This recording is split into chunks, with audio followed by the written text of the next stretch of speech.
Good evening. Almost all of you, maybe all of you, but I'm Larry Allums, Executive Director of the Dallas Institute of Humanities and Culture. Great pleasure to have you with us tonight for the presentation of a new book and its author.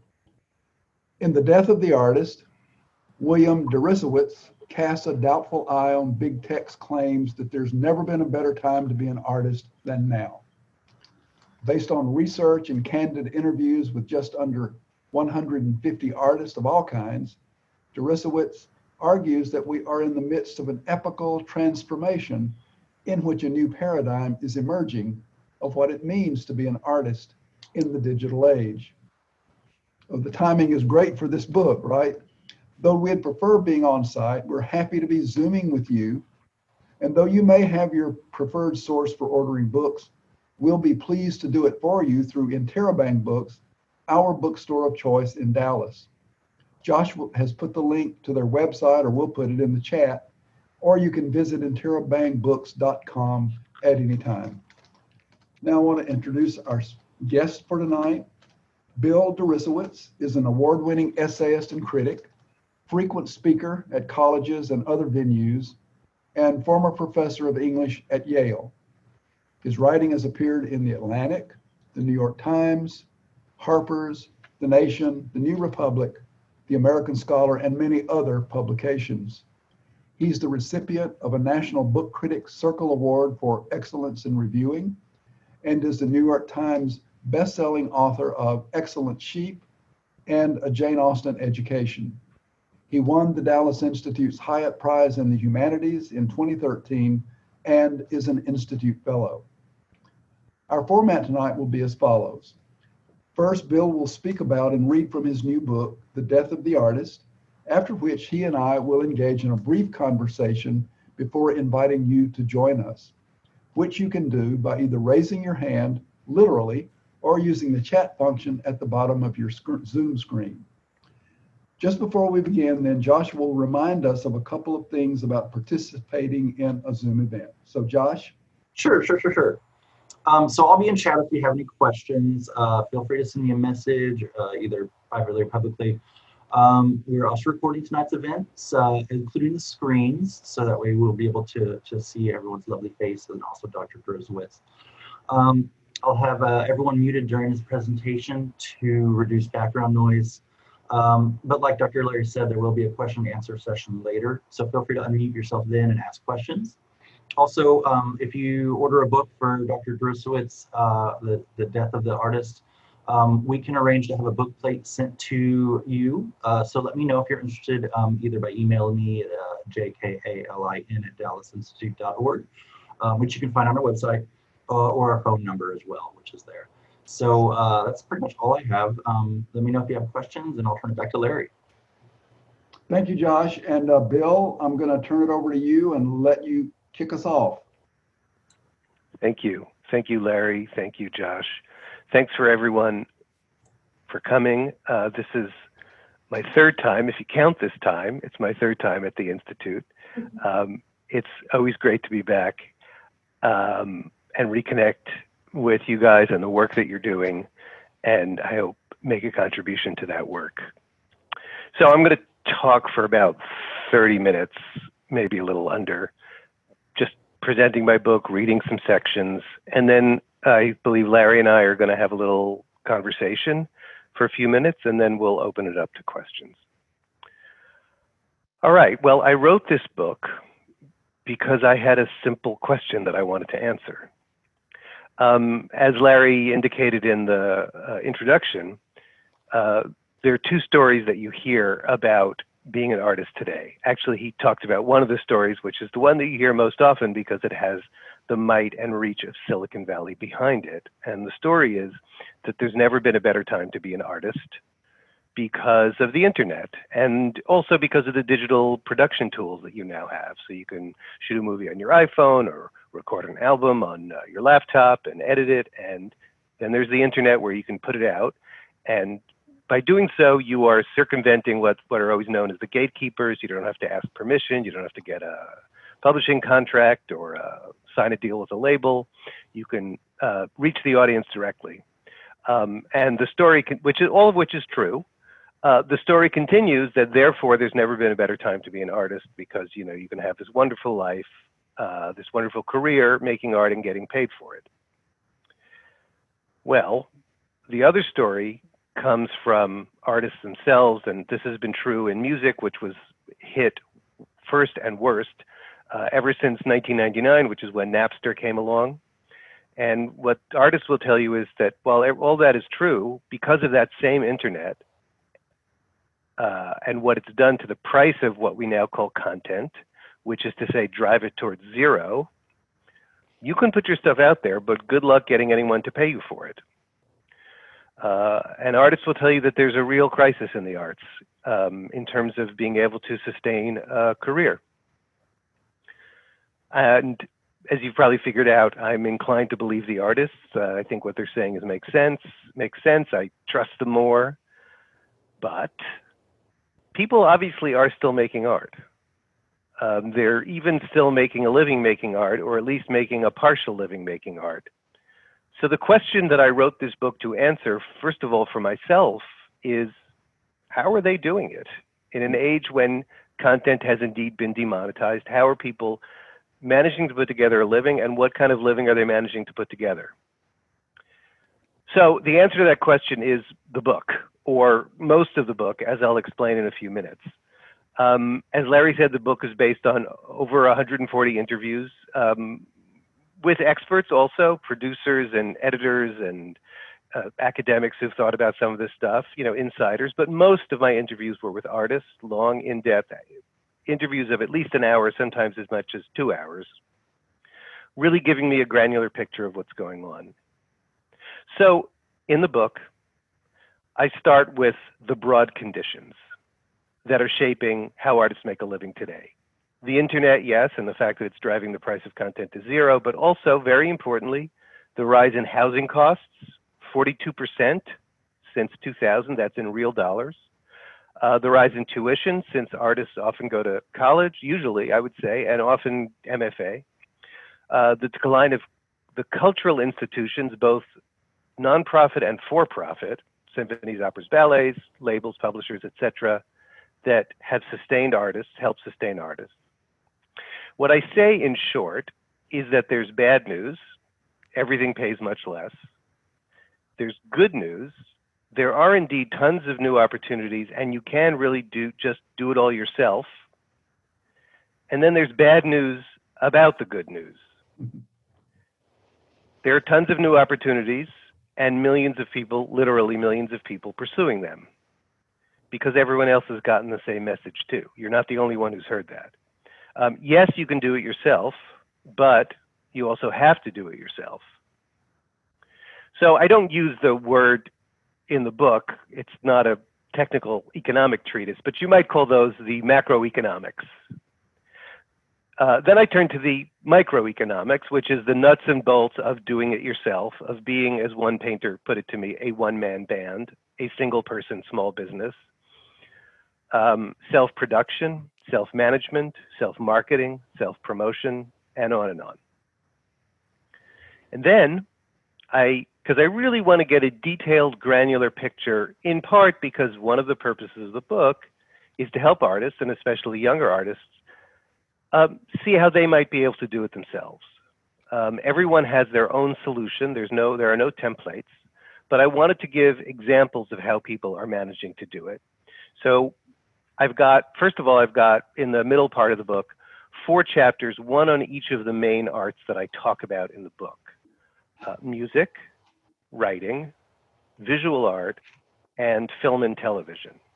And I talk about the specifics of each art, and then in each chapter, I have half a dozen profiles of individual creators, in one case, a couple, a creative partnership, you know, kind of laying out who they are and how they're doing it. And I thought to give a really specific idea of what this book is trying to do, I would read one of those profiles. It's one of the writers.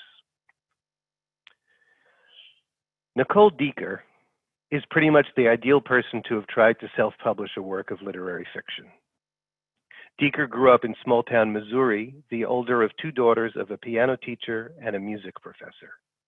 Her upbringing taught her to value the arts, But above all, she told me, it taught her to practice.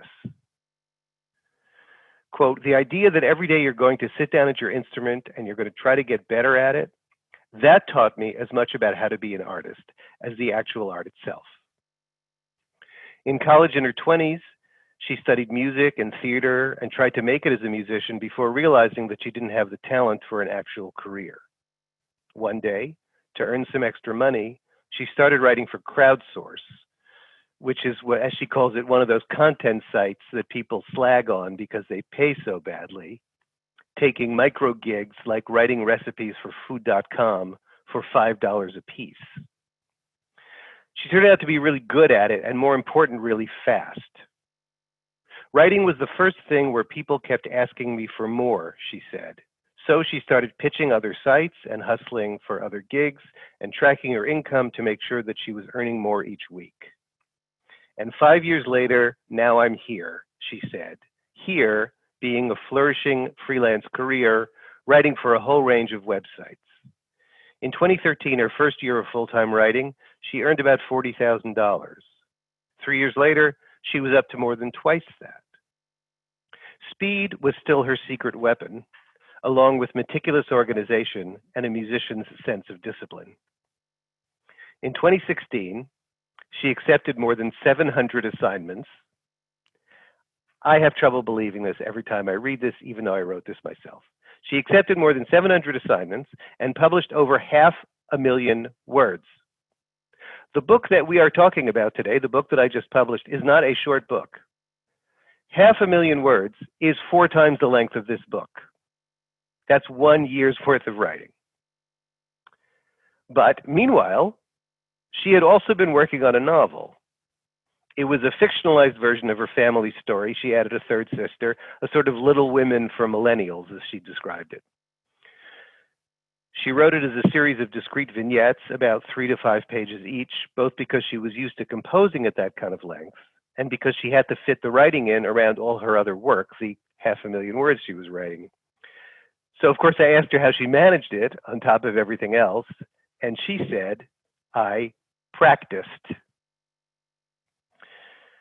The result, The Biographies of Ordinary People, in 2 volumes, is a lovely, unpretentious story, suffused with feeling, that unfolds at the speed of life.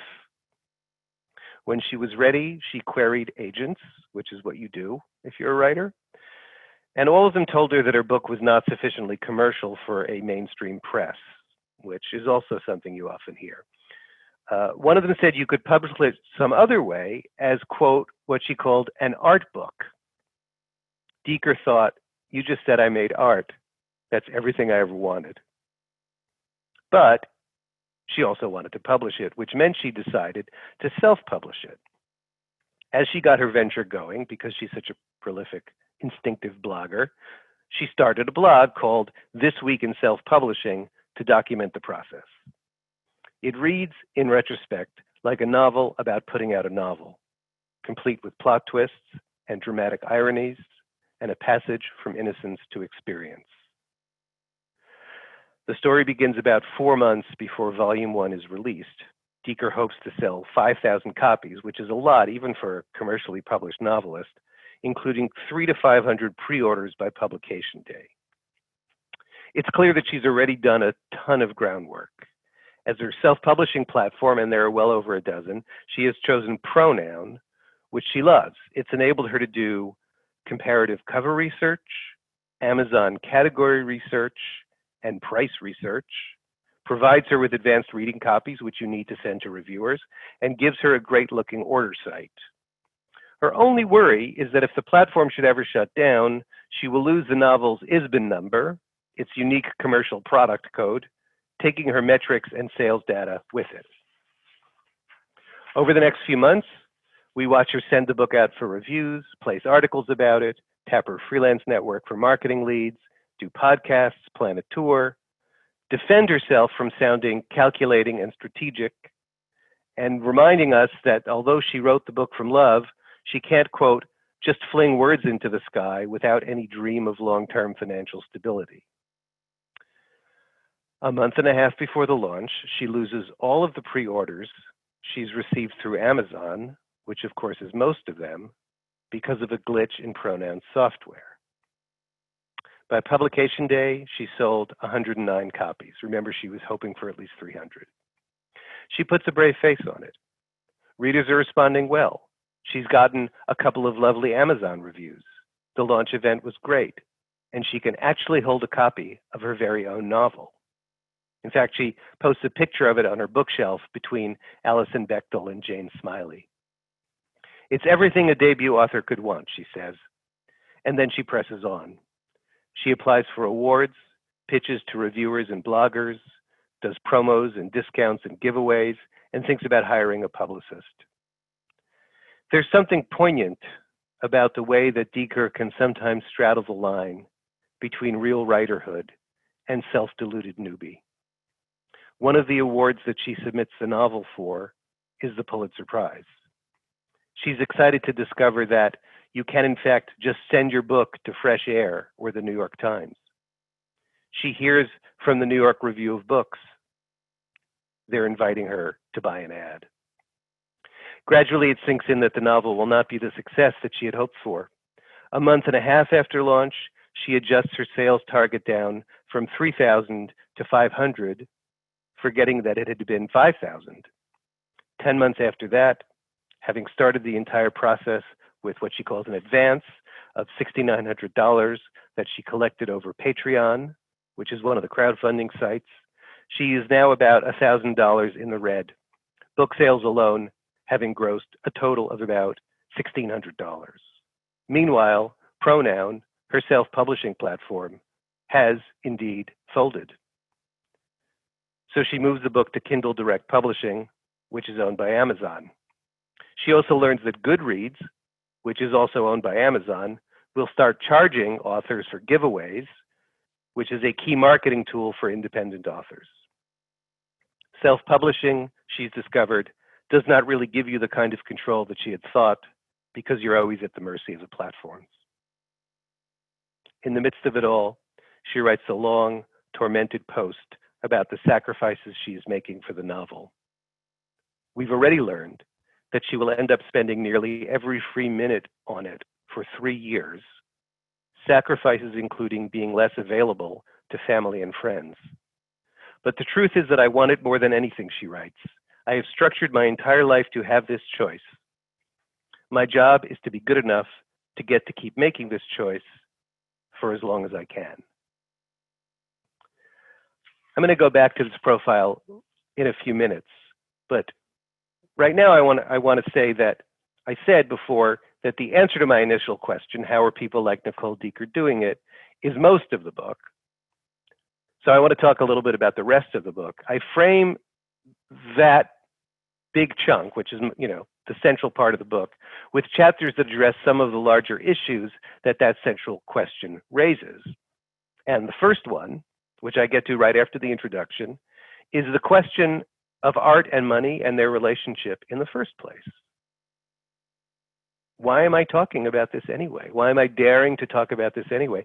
Don't we know that art is defiled by contact with the market? Don't artists work for love? If you think about money at all, doesn't that make you a sellout? Well, here's some of what I say about that. And it's a very important question to address and a very important set of myths to try to knock down. Art is work. The fact that people do it out of love or self-expression or political commitment doesn't make it any less so. Nor does the fact that it isn't a job a matter of formal employment. Chefs often do what they do out of love, but no one expects to eat for free. Organizers do it from political commitment, but they are compensated for their time. Self-employment is still employment. Even if you don't have a boss, it is work, and even if you don't hate it. If art is work, then artists are workers. No one likes to hear this. Non-artists don't, because it shatters their romantic ideas about the creative life. Artists don't either, as people who've tried to organize them as workers have told me. They also buy into the myth. They also want to think they're special. To be a worker is to be like everybody else. Yet to accept that art is work, in the specific sense that it deserves remuneration, can be a crucial act of self-empowerment as well as self-definition. In an essay called With Compliments, her contribution to the volume Scratch, Writers, Money, and the Art of Making a Living, the journalist turned carpenter turned memoirist Nina McLaughlin speaks of learning to reject the idea that praise, opportunity, or exposure are adequate forms of compensation for writing any more than they would be for building a house. People wonder when you're allowed to call yourself a writer, she concludes. I think maybe the answer is when you recognize that it is work. Art is hard. It never just comes to you. The idea of effortless inspiration is a romantic myth. For amateurs, making art may be a form of recreation, but no one, amateur or professional, who has tried to do it with any degree of seriousness is under the illusion that it's easy. A writer, said Thomas Mann, is someone for whom writing is more difficult than it is for other people. More difficult because there is more for you to do, more that you know how to do, and because you hold yourself to higher standards. It would be very easy for me to draw a picture. It would be very easy for me to draw you a picture because I don't know how to draw. I also wouldn't be any good, and I wouldn't expect you to pay me for it. Art has value. It ought to have financial value. No, people don't deserve to get paid for doing something they love, an argument you often hear in connection with issues like piracy and copyright. But they do deserve to get paid for doing something you love, something other people love.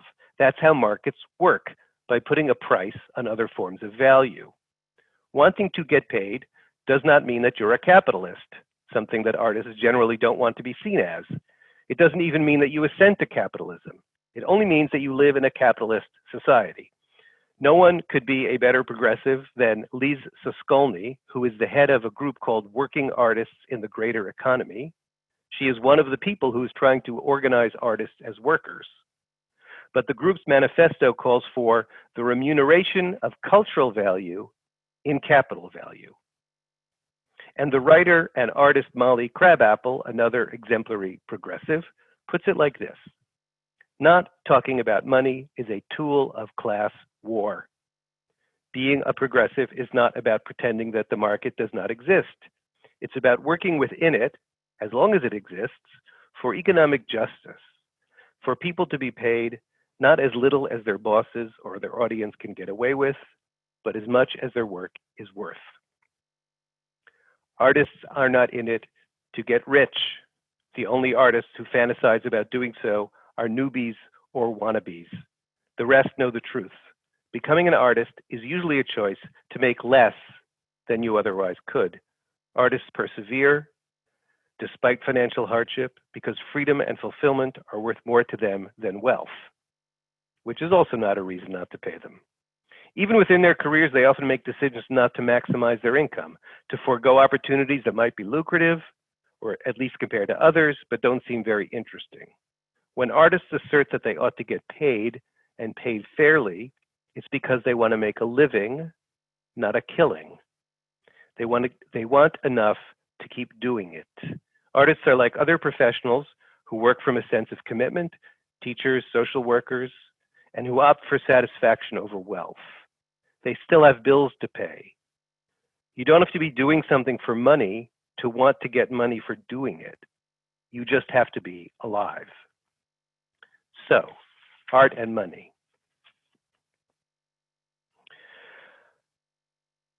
That's one of the things I talk about before I give my main account of how artists are making a living today. After that, I step back and I ask how the new economic conditions and the ways that artists are responding to them are changing the nature of art and the role of the artist in society. This is also something that Larry gestured to in his introduction and in the materials that publicized this talk. You know, a new paradigm is taking shape. So what am I talking about? Well, first I go back in a short chapter and I look at how those things have already evolved, because they have evolved. And this is another important point that needs to be made.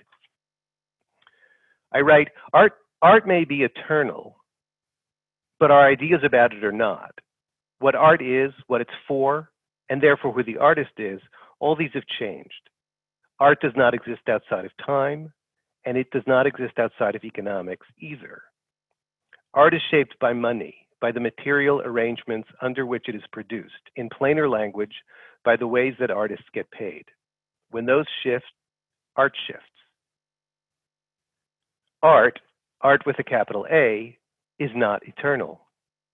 The notion of art as a distinctive form of activity, superior to other kinds of making, uniquely expressive of human truths, independent of established authorities and their official beliefs.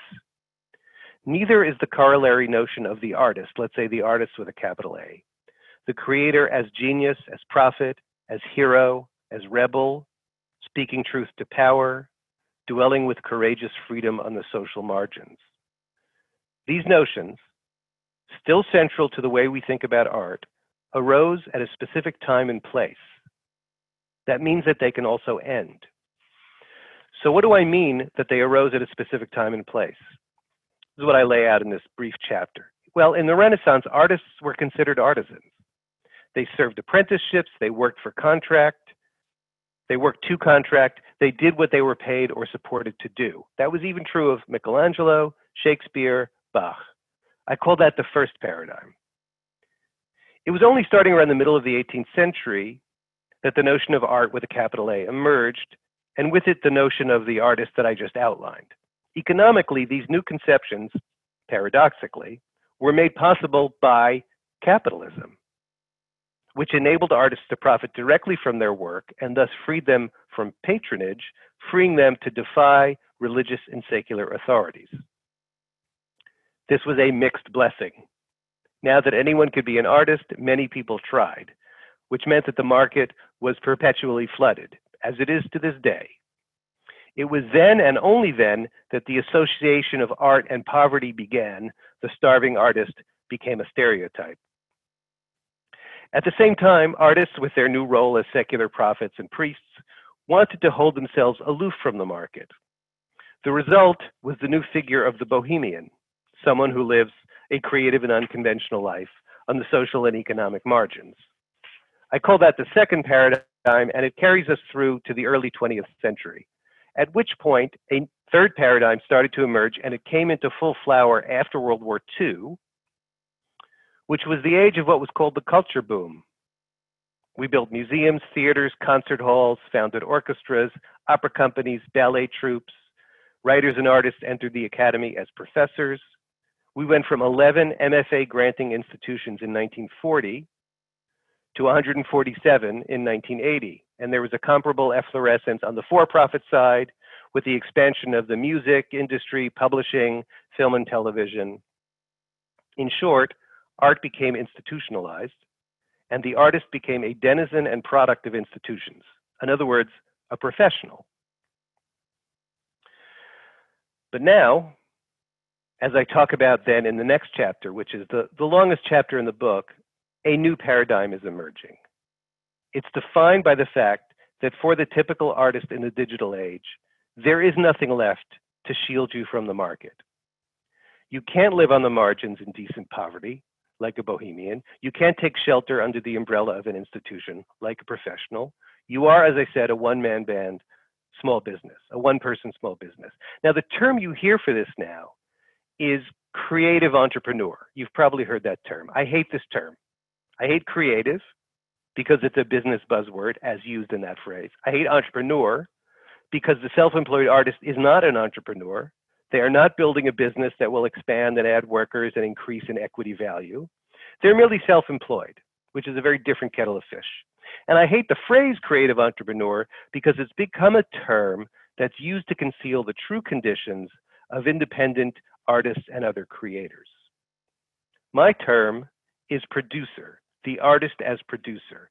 And this is how I put it in the book. I said before that artists are workers, and as far as I was, in that context, as far as it went, I meant it. But they're not just workers.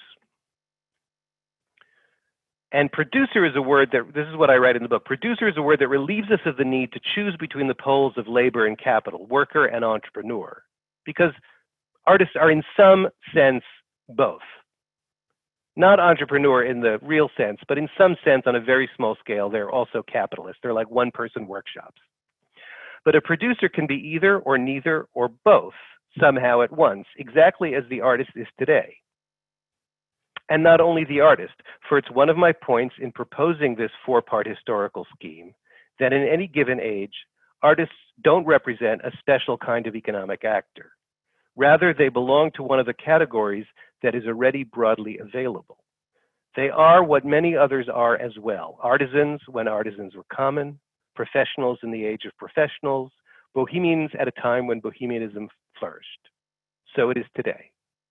We live in an age of economic atomization, a time when more and more of us are not professionals, durably attached to institutions, not workers, durably attached to employers, and God knows not entrepreneurs, but simply producers, free particles in the marketplace, finding what work we can, for what money we can, and exposed without protection to the market's whims. The artist as producer then, the fourth paradigm. I have a lot to say about this in the book. I don't have time to go into all the dimensions of this. I'll just say that what's at stake ultimately is precisely whether art, if it has to serve its masters in the market, can retain its independence as an autonomous realm of expression, as a way to tell new truths, as what we have assumed art with a capital A has been for over 200 years. I conclude the book with a section about what needs to be done. I won't say a lot about that. There's a chapter on art schools and what needs to be done there, a chapter on piracy and copyright and the evil doings of big tech, which plays a big role in the underlying economics of all this, and finally a chapter on the way that artists are organizing to fight back and on the larger reforms that I think are necessary. To conclude, though, I want to go back to that profile I read and pull out some of the themes from that story that recur throughout the book. First and most obviously, the incredibly hard work that this person was putting in. There's this weird idea out there that artists are lazy or sort of indolent dreamers, that making art is some kind of leisure activity. The truth could not be farther from that. Also in that story, we saw the possibilities the new technologies create, the high hopes those possibilities often give rise to, the difficult realities those hopes often meet, and finally, the incredible perseverance with which those difficulties are met. I wrote this book from a place of gratitude for what artists give us, for what they've given me. It's kind of a love letter to artists, or not to be maudlin about it, a thank you letter that was written with a great deal of love. With a lot of empathy. But that empathy only deepened as I conducted these interviews, because what I got from them was a tremendous sense of admiration for the toughness, the resourcefulness, the tenacity, the courage that artists need and have, as well as for their optimism and generosity. I didn't write this book to discourage anyone from becoming an artist or continuing to be an artist, but I did write it to give people a reality check. I wanted younger artists in particular to understand what they're up against. And I wanted all artists to understand that they're not alone. As for the rest of us, the audience, I wanted it to be a wake-up call. So I'm going to read two final short passages. How much time during an average day do you spend consuming art? Not just visual art, not just high art, all art. Narratives in books, narratives on television, jazz on the stereo, songs in your earphones, paintings, sculptures, photographs, concerts, ballet, movies, poetry, plays. Several hours a day, no doubt. Given the way that people listen to music at this point, possibly every waking minute. So that's how important art is in our lives. That's the stakes. Now the second passage. If most of us are oblivious to the plight of artists now, there is an obvious reason for that. Not only is there a lot of art still being made, there is much, much more of it at lower cost than ever. For us, the consumers of art, there really hasn't ever been a better time. At least, not if you equate quantity with quality, or do not worry overmuch about the workers at the other end of the supply chain. First, we had fast food, then we had fast fashion, now we have fast art, fast music, fast writing, fast video, photography, design, and illustration, made cheaply and consumed in haste. We can gorge ourselves to our heart's content. How nourishing these products are, and how sustainable the systems that create them, are questions that we need to ask ourselves. Thank you.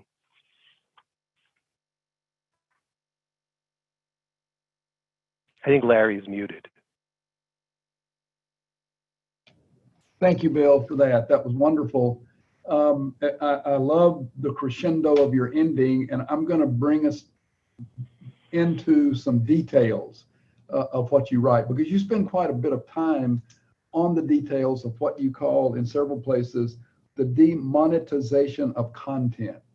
Could you get into some of the particulars of that so that we can understand what you mean? Sure. Thanks for asking. First of all, let me say that I hate the word content. I think as does every artist, it's a degraded way of talking about art, but it's a useful way to describe anything that can be digitized, right? That we call anything can be digitized and passed around on the internet. So Napster came along, and suddenly you could get music for free, peer-to-peer file sharing, and they closed it down, but they didn't close down the idea.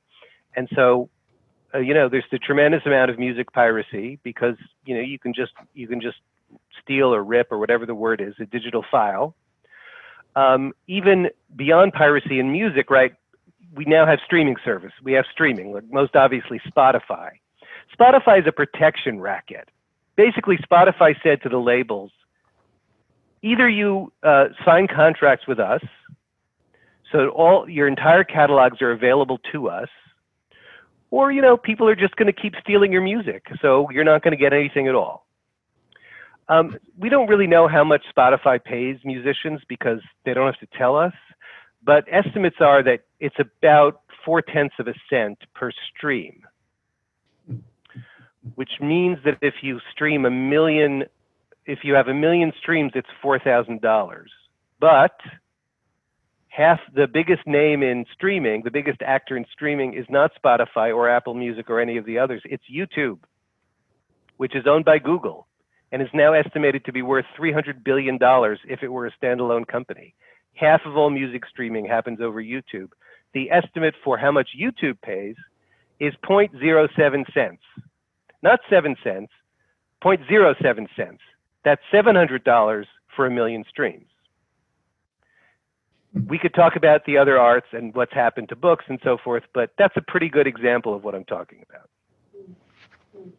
So, and the artist is really, the artist's options are very limited, what they can do to respond to this kind of demonetization of the content. Is that right? They can't do anything about that directly. Basically, what artists have been told is that you're not going to make very much money anymore on anything that can be digitized, which means that you have to turn to principally two things that can't be digitized: physical objects. In music, they call this merch, right? They sell posters, they sell T-shirts. It's high margin.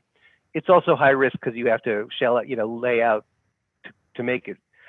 Physical objects, books also, or live experiences, generally live in-person experience. So musicians have now been told for 20 years, you have to tour, tour. These people tour until they drop. I mean, a typical musician will play at least 200 shows a year. I talked to musicians who were in their late 20s who said, I can't do this much longer.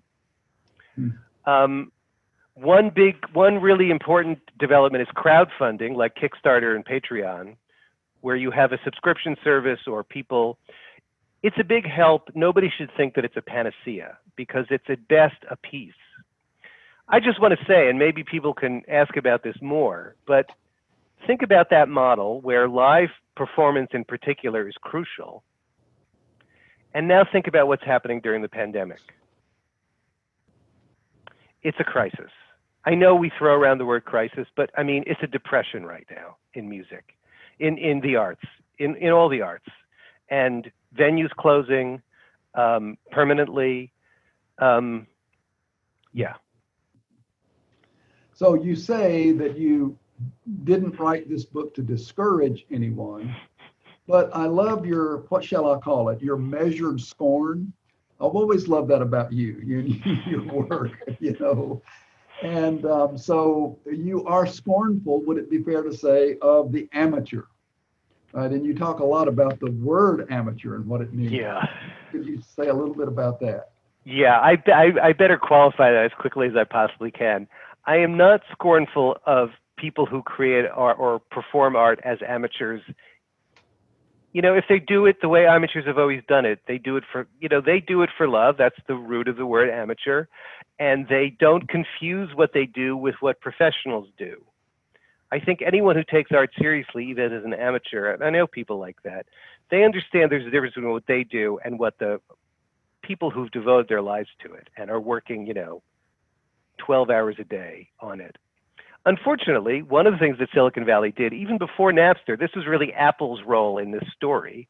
Apple started to market these very slick machines in the 90s, these beautiful computers, and then later laptops and iPads and so forth.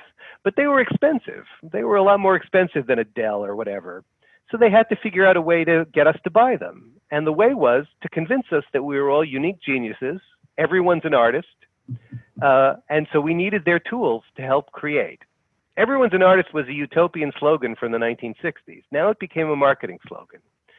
So there's this huge kind of idea now, and Silicon Valley promulgates it directly, or certainly academics in line with Silicon Valley do, that it's even, not only are artists and professionals the same, but it's better to be amateurs and professionals, but it's better to be an amateur. It's better to just do it for love, because it's got to be better if you do it for love. This is nonsense. I don't want to go to an amateur doctor. I wouldn't buy a ticket to watch amateurs play basketball. No one has ever thought that amateurs are better than professionals. And I trace the etymology of that too. So that's my argument about amateurs. Okay. So, and of course, in more than just the background of this book, there is the reaction to what you call in various places the techno bullies, the techno utopian artists, and you talk about the big five, and that are not only monopolies but what you call monosophies, which I've new word you taught me. So, and among these, it seems to me that the big demon, the demon with the capital letters all the way across, is Amazon. Would you say that, or can you say some things about Amazon? Yeah, sure. So the techno bullies / techno utopians / techno sages, I have fun playing with those terms. Those are really not even so much Silicon Valley as these journalists and academics who, quite frankly, produce propaganda for Silicon Valley. That's not what they would call it. But I mean, there's a whole sort of wing in academia of people who inveigh against copyright, who think that we should dispense with copyright. This is also an argument that Google makes, because they would make even more money if we abolished copyright. And I take a chapter, that's one of my preliminary chapters, where I go through the arguments of these propagandists, for lack of a better word, systematically, and knock them down and show their problems, their fallacies. Then in a late chapter, I talk about the monopolies themselves, in the chapter on copyright and piracy, right? It's not just Amazon. Microsoft doesn't seem to figure in this story, maybe just because their business is elsewhere. Apple, on the margins, people say Apple is okay, but I would say Amazon is bad, Google is worse, and Facebook is the worst. And we could talk about the various ways what this means.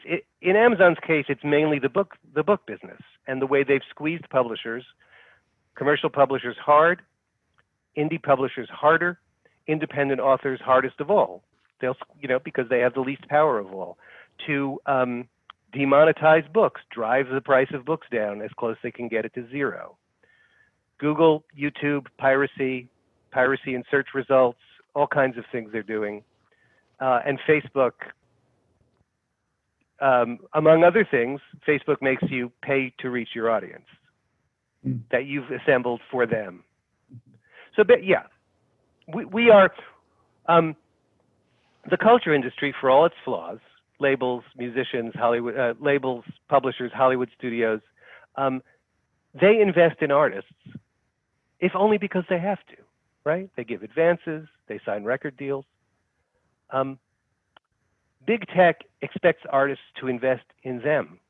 Artists invest their time building an audience on these platforms, which enriches the platforms.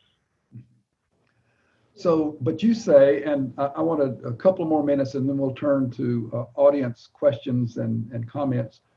You say we really don't have to put up with this, that there is a way to break these monopolies, and that you talk about it really even as a necessity, or at least as something we ought to do. I talk in the last chapter about a lot of different things, some of them small scale but important, some of them larger. And I absolutely think, you know, after studying this and really seeing how the monopoly power of the big platforms enables them to do all of these things. I mean, they literally have diverted tens of billions of dollars a year that used to go to artists to themselves. They have sucked enormous amounts of money out of the arts economy. I mean, this is just what they've done. How are you going to deal with this? It seems to me that the only, there are regulatory changes that need to be made, copyright law and so forth. But ultimately, I think we need to break up these monopolies so that they don't have the kind of power they have now. And look, a lot of people have started to make this argument in the last couple of years. It's generally more around privacy and other things, their role in the political process. But I mean, first of all, these companies are already. I wrote in the book that they already have an aggregate market value, the big five, that's larger than the economies of any other country in the world, other than us and China. Okay, if they were a country, they'd be number 3. They've grown 25% since the book went to press. Okay, that was before this. I wrote that. Yeah. So we've got to do something about this. Okay. I'm going to turn positive here, Okay. Although I love to hear you, attacked. And so I want to go back to the chapter you write on the life cycle of artists. And you go back to that question that you ask in several places in the book.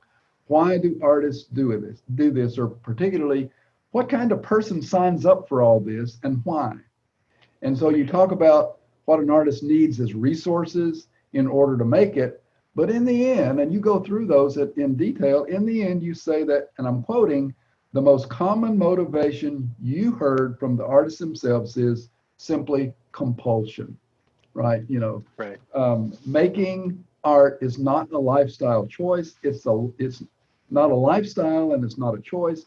Artists do it because they have to. They are addicted, even damaged, unsuited for anything else. I love that. They can't not do it. It's just who they are. They were born that way. Yeah. So could you talk about that a little bit? I love the passage. Let's just quickly say that the terms addicted and damaged come from artists themselves. I would not say that. Thank you for highlighting that, and thank you. That chapter on the life cycle, which kind of sits to one side of the rest of the book, was one of my favorite chapters to write, and it kind of emerged organically from my interviews. I realized that there were patterns that I was seeing as people told me their stories, and I could plot them out as kind of the arc of an artist's career. And one of them, which I kind of circle back to at the end in the passage you just read, is that most people told me that they knew that they wanted to be an artist from a very, very young age. And I think this is unusual. When I think about when I made my vocational choice, or people I know, it's usually later, teenage, college, maybe afterwards. People saying to me, I was reading when I was 2 and writing when I was 3. I knew I wanted to be a film director when I was 12. That was typical. I think artists, I don't want to glamorize or romanticize them. I think this is just an empirical observation. I think artists are not like you and me. They're certainly not like me. They are a different kind of person. And that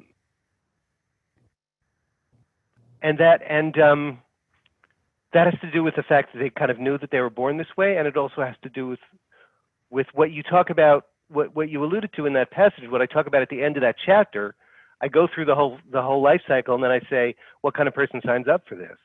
And I talk about some of those qualities, you know, tenacity and courage and the willingness to sacrifice, material comfort, and then why do they do it? I mean, there are lots of motivations, some of them banal, some of them lofty, self-expression, you know, as a gesture of love, wanting to make a difference in the world. But yes, what it came down to for so many of them, and you hear this a lot when you hear artists interviewed, you know, on talk shows, is I just have to do it. This is who I am. I can't imagine doing anything else. Thank you, Bill. And last question for you before we open it up. You mentioned your final chapter titled "Don't Mourn, Organize." And I read it as a cautiously hopeful title. You know, can you look ahead and tell us what you see? You know, because I said it in the book, I don't like to look ahead. I can't see ahead. I don't know. So that chapter is mainly, or the first half is an account of very specific ways that artists have organized. And it's, you know, it's very nitty gritty kind of a ground war sort of organizing to try to change very specific things in their respective arts. You know, how museums pay artists for the educational content they provide, like sitting on panels, giving talks, things like that. Beyond that, I talk about the larger things that I think need to happen. Am I hopeful, Larry? Well, as I think you've already tipped, I'm not a hopeful person by nature. I do hope things will change. I do think that we seem to be confronting these issues because it's not just the arts economy. It's the arts economy as it sits in the entire economy. It's not just the middle class of artists that are being wiped out. It's the middle class in general that's being wiped out. And we seem to be getting really serious about changing that. Will we be able to do so? That's a big question. These companies are very powerful. Google has for years now been the biggest lobbyist on Capitol Hill. So that's going to be hard. Yeah. Thank you, Bill. Thank you for all of this. It's been wonderful to listen to you and to talk with you. And Josh, can you put us on gallery view, or can we do that ourselves?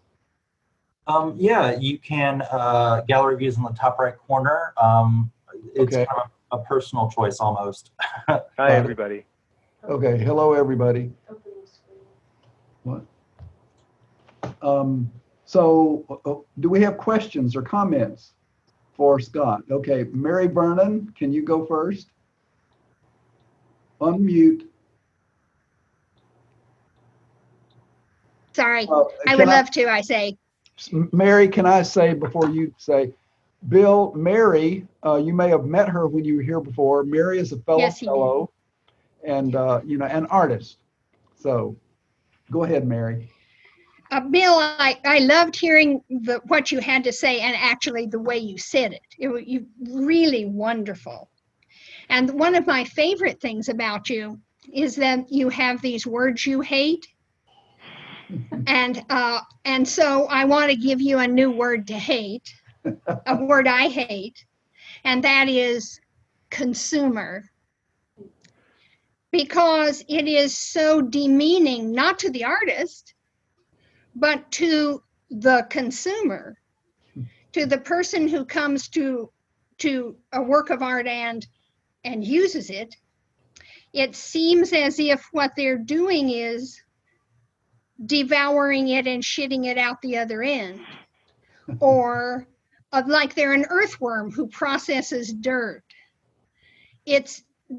And of course, it is a perfect market term because it demeans the buyer, which is one of the goals. So we've got to find a better word, like connoisseur, lover, adept, fan, or follower. I know that you're better at words than I am. You will find the right word, but consumer's the wrong word. Don't you think? I do. I definitely think that, and I love what you say, because it never occurred to me that that word demeans the consumer as well as the thing that's being consumed.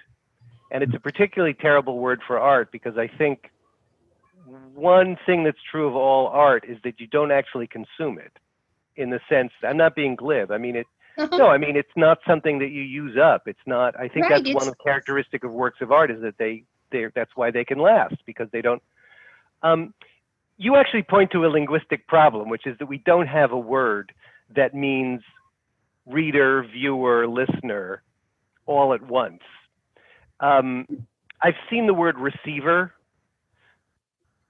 It's okay. The problem is that it's not really a word that people know in that meaning. Well, fan actually is a word. Fan is a word, but I have a whole section on fan, because the I know. fan is this new thing now. The fan is this newly empowered monster that's in control of the entire aesthetic process now. Right. So I'll keep thinking about it. How about that? Please. Okay. Someone else, please. Yes, Kareem. Am I pronouncing your name? Yes, Kareem, that's right. Can you hear me? Yes. Yeah. All right, fantastic. Well, thank you for such a great book. I'm so pleased to have read it, because I'm a musician, I'm a drummer, and reading it so far has felt like therapy for me. Excellent. To recognize so many of these things that I couldn't exactly put my finger on, and people that I knew, but to read them was just so gratifying. Excuse me. And I love the section where you start to talk about Uchronia as opposed to utopia, where you have this time where there's no time. And I wonder, this might be a large question, but as we're now the producers, and there's no separation between us and the market, the capacity to find that no time, I think, is super valuable for the arts with a capital A, especially in music, that we've come to appreciate. There was this whole incubation, process. Yeah, that's good. Yeah. I should say that word comes from Roger White, who's a wonderful writer on the visual arts. He's a painter and a teacher and a writer.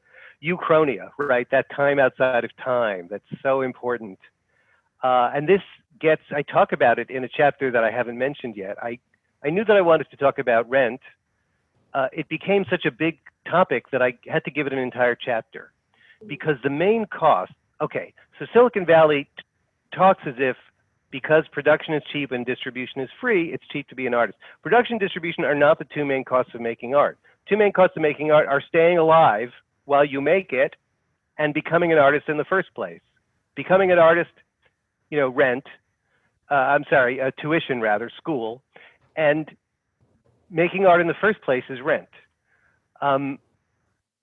As rents have gotten more and more expensive, it's become harder and harder, I think, I know, for artists to find that time. And I quote people talking beautifully about this in the book. People, for instance, who live in Oakland, have lived in Oakland from when Oakland was a pretty cheap place. It was still a working class city. And then this tsunami of money flowed up from Silicon Valley to San Francisco, and then across the bay to Oakland. And now Oakland is one of the most expensive cities.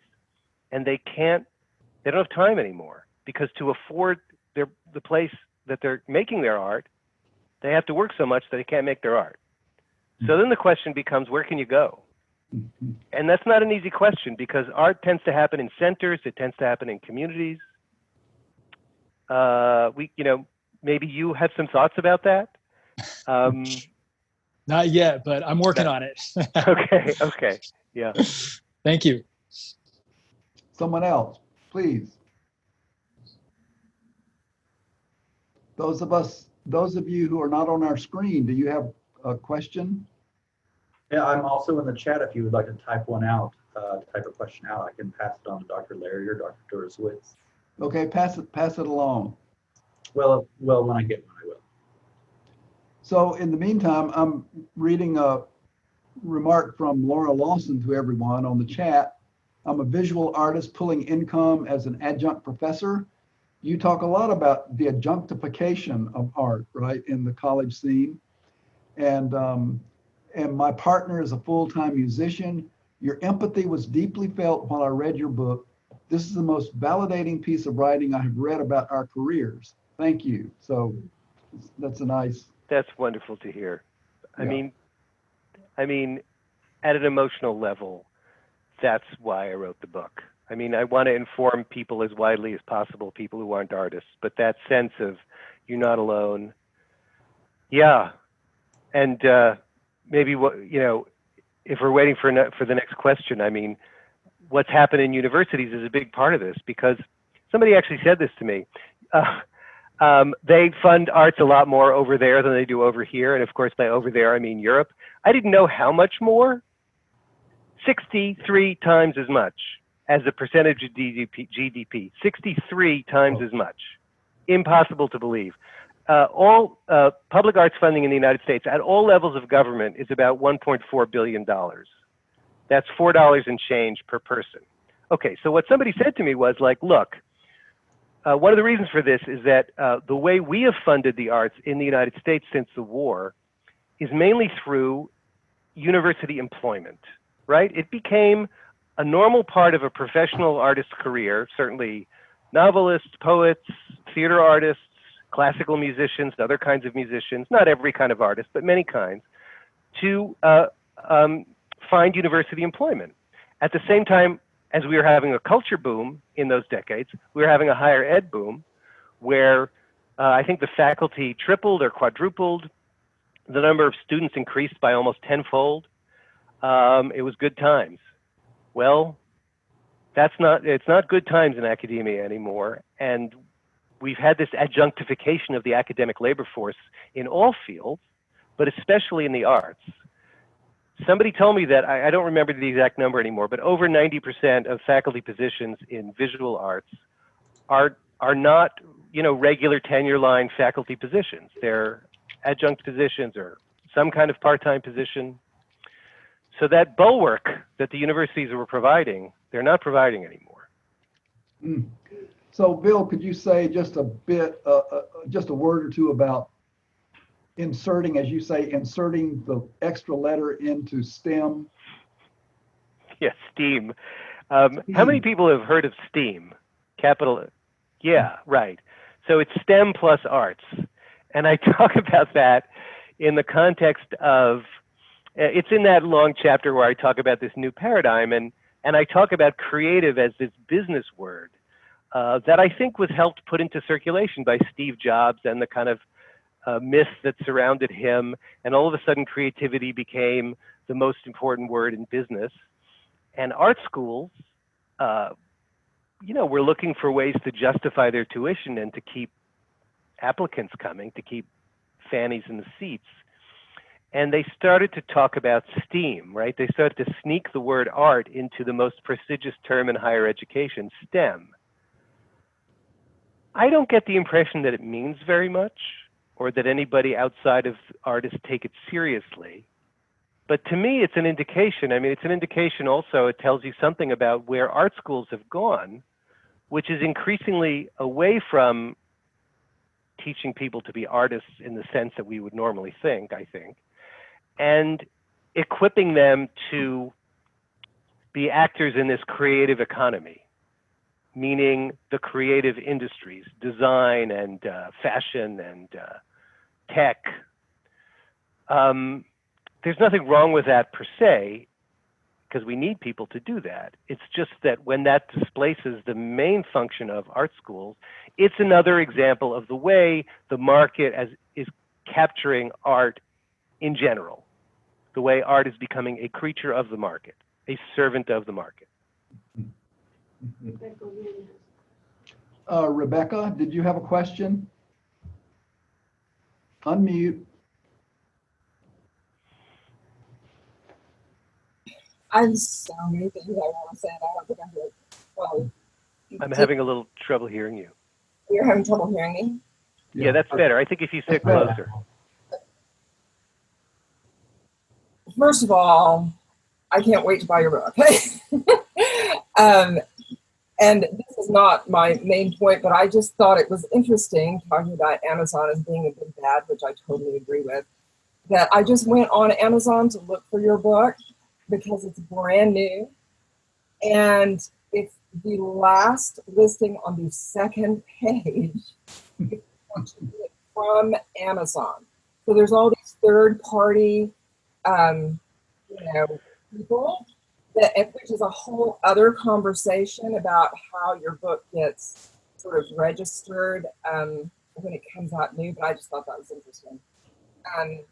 So I'm an artist. I have a degree in art from SMU, and I've been a designer and have my own firm. And I recently just had a, rather significant book come out through a Big Five publisher just right at the peak of the pandemic, actually. And so I've been on this really sharp learning curve of moving from one art form to another art form. And there's so many things I would love to ask you about, but one of them is it's been really interesting to me. One of the many things that I think is wrong with the direction that society has sort of gone where art and creation is concerned is this sort of idealizing of the prodigy.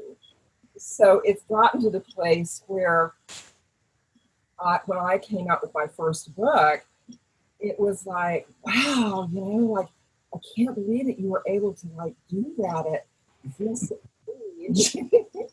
And I'm like, wow, when did experience and expertise and practice and life stop being qualifications for, the creation of great work? And I really do think that the internet has fed that a lot, because it was not originally maybe, but the younger generation really thrives on it. But another author friend of mine who's been writing has been her career all along, so I've kind of jumped through with all the arts. She was on a panel with this young, 23-year-old self-published author who had self-published 7 books. And Well, I feel too. somebody asked in the audience a question about working with an editor. And this girl said, "Oh, I would never subject my work to the opinions of someone else. I am the only editor that I would trust with my own work." And I was like, wow, girl. And this friend of mine, who's probably in her late 60s, said she audibly guffawed. So I just so appreciate everything that you're saying. I don't even know that there's a question in there, except just I feel super validated by you right now. Thank you. Thanks. I think what you're talking about, the way the internet and also journalists love to take up these young creators, because this is sort of the story that we like to tell now. It's anyone can make it, can come from nowhere and make it and have a big hit in general, but we especially love to tell it about young people. I do think you're right that the creative activity of the very young has now been lionized, idealized in a way that it hasn't before. There's this kind of fetish or cult for the young, precisely because they're associated with the internet and they're the future, and they're the ones who possess this wisdom and they're pointing the way to the future. And look at these great things they're doing on TikTok. I mean, I'm sure there's interesting stuff on TikTok. It's not the same as a feature film that's been created by people with lots of experience in the art form, who have distilled a script from their own, personal, et cetera, et cetera, et cetera. I think it's part of a general kind of devaluing of expertise that we've seen, and it's connected to this sort of cult of the amateur. So if we devalue expertise, then you don't need an editor, you don't need you can write 7 novels by the time. I mean, it used to be very rare for anyone to publish a novel, certainly a well-received novel, before they were 30. Because, you know, yeah. And now, right, yeah.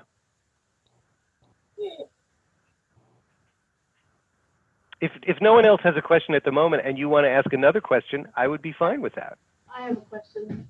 Okay, we can get back to Rebecca maybe. Bill, I don't. This is Claudia. Hi, Claudia. I don't want to sentimentalize art any like you were talking about, but in your experience, your interviews, your discussions with the artists, can you speak any about what any of them might have said about art as digital art versus the art that we would have thought of as art before, where you are making it with your hands and not with machines? And has there been any transference? And I'm thinking of people who make music. I'm thinking of people who make visual art, that you can basically do it on your computer now in graphics. Was there any conversation about that among your artist friends, the people with whom you were speaking? You know, I have to say, that's an issue that I find very interesting, and I've written a little bit about, but not in the book. I wanted to, despite being a very judgmental person with very strong opinions, I wanted to avoid making judgments about whether, you know, is art getting better, is art getting worse, is digital art, you know, an unacceptable form of art. I actually say, I do articulate a couple of judgments in that long chapter on the 4th paradigm, but I bracket them very carefully by saying, these are my opinions, and they're my opinions because I grew up at a certain time with a certain idea of what art is about. And what I'm trying to document here is about how our ideas about art and what's good in art are changing, and they're changing because the conditions are changing. Mm-hmm. So I didn't write about it, and therefore, and I knew I wasn't going to, so I didn't really ask people about it. Mm-hmm. I will say personally, and there are artists I know just personally who think this too, that I think it's very sad that the hand is less and less important in the arts. And not even just the hand, you know, one of the resources I drew on was a wonderful documentary called The Shopkeeper about the guy who runs the oldest independent music studio in Austin, Mark Hallam. And he's recorded, you know, all these wonderful musicians. And they talk, I mean, I really got a sense, you know, he talks about choosing the perfect guitar. You know, he's got all of these acoustic guitars and he knows exactly how each one of them sounds, and picking the right one to record this song. And other people talk about why his studio is so wonderful. And it's not just his expertise, but it's the actual sound of the place. So it's the hand, but more broadly than that, it's the material world. It's the quality of paint, the way individual instruments or individual voices sound, and on and on. I'm sure wonderful things are happening in digital arts because you give artists tools and they will make wonderful things. But I also think there's a huge loss when we do that. Any other questions? And we need to close off here. Rebecca. Does Matthew have a question? Rebecca, let me hold off, and Chris, did you have a question? Yes, I did, if it's okay. Yeah. First off, loved, like everybody else has said, loved everything that you've said. I'm in the music industry, and so I, not as eloquently, but have thought and believed and said many of the same things. Have not had a chance to read the book yet, but can't wait for it. So this question may be answered in your book. I know you talked a lot about the technological pressures these days, and you know how Facebook, Amazon, et cetera, Google are devaluing content, to use your favorite words. But even if, I know you said you've got some chapters on how to fix it, copyright, some legislation, breakups and things and all that. But one thing that I feel like is that whether it's just because of the technology companies or for some other reasons, people don't value art, at least music, as much as they used to. Like the public perception isn't just that I can get it for free, but that I should get it for free or very cheaply.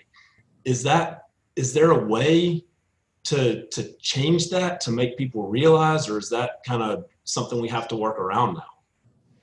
That's a great question. I do talk about it in the book, and part of the purpose of the book is to try to change that perception. Right. When you reduce the monetary value of something, the price of something, you are inevitably going to reduce the perceived value, right? Can we do something about it? I'm not so sure that we can. I mean, I know the music industry, film industry has been kind of wagging their finger at teenagers for a long time and saying, you know, don't, and they, you know, they should keep doing it, but we need to be realistic about whether it's actually going to happen. Which is why I say I think the real answer to this is to see that this quote unquote free content is actually generating enormous amounts of money for the platforms, and compel the platforms one way or another to have a more equitable split with artists. But I agree with you. It's a terrible thing. I think it's one of the psychological burdens of being an artist now, this sense that your work is not valued the way it should be. Cool, thanks. So we're at the end. Rebecca, did you have a comment or quick question or? It was actually very close to Chris's question. I was just going to, Okay. if you had opinions, because when my book sold, they were very excited about the fact that I had over 600,000 social media followers. And I never ever thought that was the book buying audience. And I don't think my publisher thought it either. My agent definitely thought. But I understand social media enough to know that they do expect it to be free. And so for me, the value of that audience was that they demonstrated that this was a voice that people wanted to.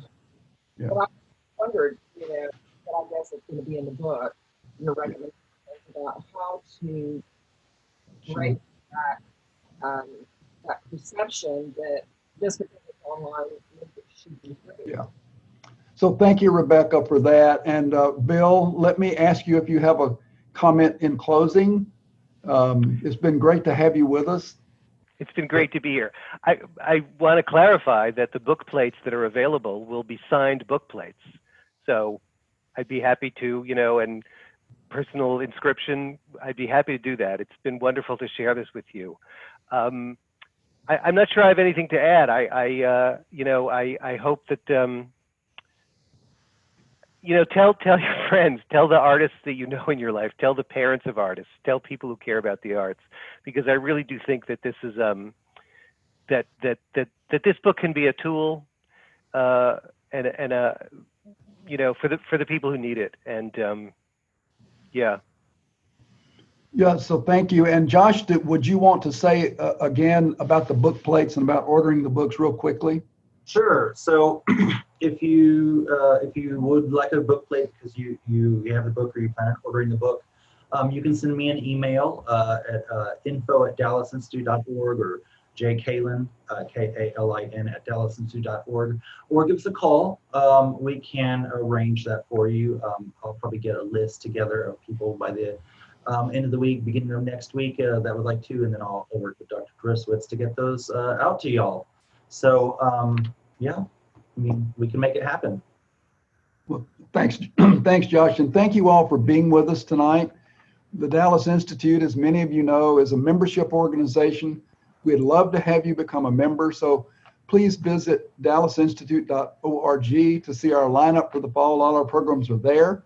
We have some great ones coming up, beginning next week with a class on William Faulkner's epic novel, Go Down Moses. So hope to see you again at the Institute. And Bill, thank you once more for being with us. Thank you so much. Good luck to you. Thank you very much, everybody. Thank you. Thank you. Thank you.